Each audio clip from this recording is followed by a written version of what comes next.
7 of the Indian jets turned to scrap and dust. A decisive response. Pakistan ने भारत के 6 नहीं 7 तैयारे गिराए।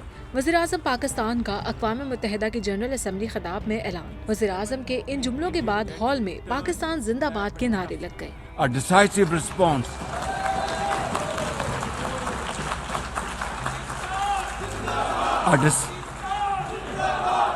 वज़ीर-ए-आज़म शहबाज शरीफ ने अक़वाम मुत्तहिदा की जनरल असम्बली में तकरीर का आगाज़ कुरानी आयत के साथ किया और मज़लूम फ़लस्तीनियों से इज़हार यकजहती किया।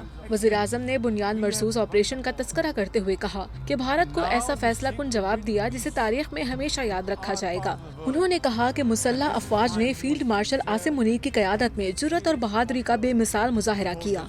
वज़ीर-ए-आज़म शहबाज शरीफ ने कहा कि भारत ने आलमी कवानीन की खिलाफ वर्जी करते हुए शहरी इलाकों पर हमला करके मासूम शहरियों को निशाना बनाया।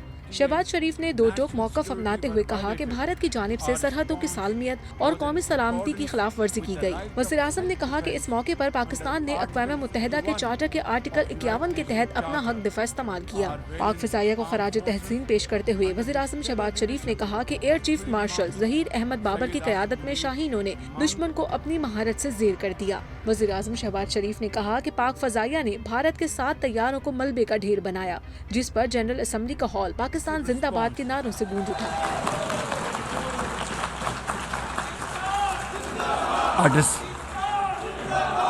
वज़ीर-ए-आज़म शहबाज शरीफ ने पाकिस्तान के अजीम जांबाजों शोहदा के वर्सा को खराज तहसीन पेश करते हुए कहा कि हमारे शोहदा का नाम हमेशा इज्जत और वक़ार के साथ जिंदा रहेंगे। शोहदा की माओं का हौसला हमारे रास्ते मुनव्वर करता है।